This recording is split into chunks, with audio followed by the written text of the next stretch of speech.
Lord of the Mysteries. Chapter 623. First Night. As he touched the ninth law charm in his pocket, Klein adjusted his height and details regarding his appearance, making him look identical to Amarius Revolt. He walked out from the sundry room by using another door and walked down a silent corridor, back into the Governor General's office. On the way, waiters and maidservants would occasionally pass by him, but no one dared to look straight at him. Just catching sight of his admiral uniform would have them scurrying to the sides as they bowed with their heads lowered. Any person of the same height could probably find his way into the banquet hall when donning these clothes. I have to say, acting as an important figure can be easier than acting like an ordinary person. Klein continued looking straight as he maintained his somber attitude. He walked towards a path paved with black brick in an unhurried fashion. He soon heard beautiful and melodic music as elegant wall lamps were burning with gas, illuminating the dark environment. Just as Klein approached a break room, he saw a room open. A middle-aged man had been waiting there as he walked over. The man had black hair and blue eyes. His facial features somewhat resemble Amarius, but his forehead was higher and his eye bags were puffy. The corners of his mouth didn't droop. He was none other than Amarius Revolt's youngest brother, Aston Revolt. This gentleman had once served in the Navy, and he had been promoted to colonel after rendering meritorious services in the southern continent's colonies. Later, he got sick of his military career, and together with political balance, he agreed to a switch in career and became the Governor General. In the 5 to 6 years he was in Orvie, due to the importance placed on the island's location and resources, he pushed for the Revolt family to mass purchase farmland and estates, allowing him to own plenty of property. This wasn't completely obtained through his powers either. Aston and the Revolt family had paid a sufficient price, and they even took loans with the bank. It wasn't like the Balam East Coast where land belonging to the Fasak people were forcefully bought at extremely low prices. Of course, if he wasn't Orvie's Governor General, and his elder brother wasn't the highest commander of the Central Sonia Seas Navy, the Revolt family wouldn't have so easily convinced their targets to sell such excellent farmland and estates. Here comes the test. Klein calmly approached and stopped in front of Aston Revolt. Aston looked around and asked in a deep voice, "Have you decided on that matter?" "What matter?" Klein first felt blank before he recalled an introduction in the information he received. If Aston requests for a private chat or asks for an answer to a certain matter, tell him that an answer will be given to him when departing from Orvie. Admiral Amarius really anticipated this. I just need to watch my attitude and tone. Yes, I also need to use the unique terms and pronunciations used by lone aristocrats. Klein gently nodded and sternly said, "Wait a few more days. The answer will be given to you when departing from Orvie." Aston didn't raise any doubts as he chuckled. "You seem to be waiting for something to give you the strength to decide. That matter that Admiral Amarius has to do himself?" Klein's heart stirred as he familiarly used the tone of high-level personnel. "Keep your conjectures to yourself." With that said, he took a step forward and walked towards the banquet hall. Aston Revolt focused on his elder brother's back, his expression gradually turning cold. He then shook his head slightly. After entering the banquet hall, Klein surveyed the area and walked towards the long table with food on it. From time to time, he would stop to exchange pleasantries with people who came near him. During this process, he realized that he didn't need to understand the topics raised in any conversation. All he needed to do was nod occasionally, allowing the conversation to harmoniously progress until its end. Indeed, the status of an important figure makes certain aspects of acting easy, but correspondingly, there are certain matters that can be difficult. Klein tore through one obstacle after another before finally arriving at the long table.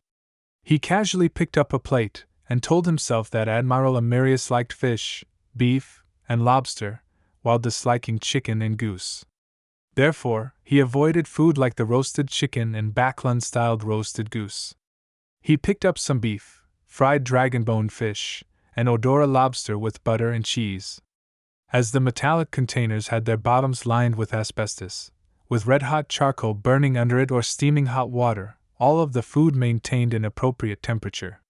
Klein nearly broke down, destroying his persona when he took the first bite. He tried his best to maintain Admiral Amirius's image as he held his plate and chatted with the port city's member of parliament, navy suppliers, etc. He seriously listened to what they had to say, stuffing food into his mouth from time to time. He noticed that a young man in a tailcoat kept following behind him. He had neat, blonde hair that he combed backward. He had a receding hairline with light blue eyes. He looked handsome and gentlemanly, identical to the picture. Amirius's secretary, Luan. Klein controlled himself and didn't size him up. He wanted to fill his stomach before the end of the banquet. Once out of the Governor-General's office, Klein boarded the carriage which was guarded by bodyguards. He sat beside the wine cabinet. The blonde secretary, Luan, followed him in. As his leather boots stepped onto the thick, soft carpet, he silently inched towards a spot opposite Klein. He sat there, but he only occupied a third of the seat.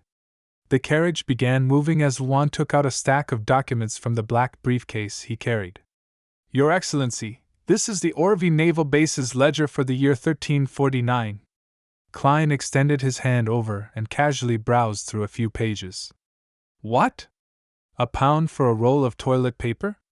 The naval base's bathroom was renovated 20 times a year? Klein did some simple math and discovered all sorts of ridiculous line items. Isn't accounting such as this way too simple and obvious? I can even give them classes and specially teach them how to make claims.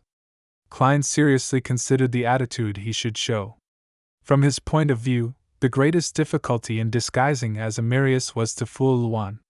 This wasn't to say that Governor-General Aston and Miss Cynthia weren't as familiar with Admiral Amirius as his secretary. It was just that, as his younger brother, Aston might help his brother conceal the matter if he discovered something amiss after being given a hint.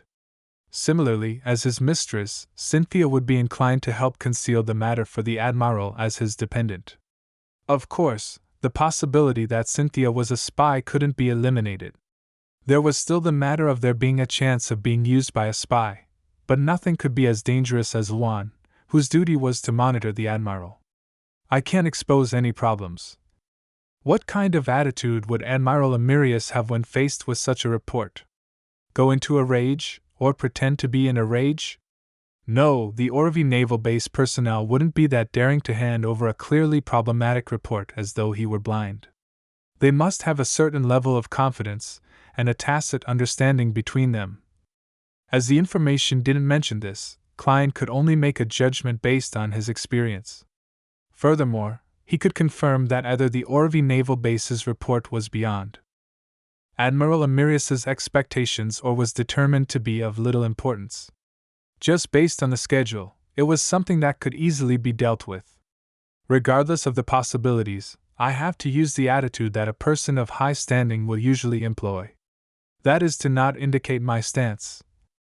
Klein closed the documents and handed it back to the blonde secretary, Luan.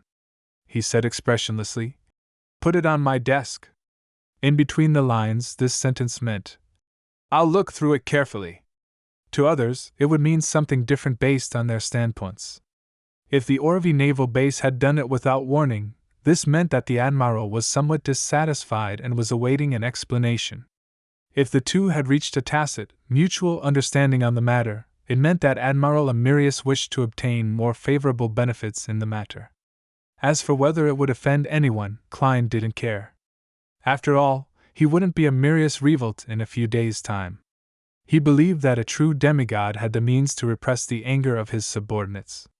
In addition, he was grateful that Amirius wasn't a demigod of the Church of Storms. Otherwise, he had to consider whether to nod his head and pass the report, or throw the document back in anger while throwing a few people and passing into the sea to feed the fishes. Yes, Your Excellency. The blonde secretary, Luan, didn't change his expression. He stuffed the document back into his black briefcase as though he had long expected such a response. On the way back, Klein leaned into the carriage according to Amirius Revolt's habits. He half closed his eyes as though he was contemplating certain matters, but in fact, he wasn't thinking of anything. Juan maintained his silence and didn't speak at all. Human-height iron-black street lamps were quickly left behind as the carriage drove close to the naval base before taking a bend into a house with a garden and lawn.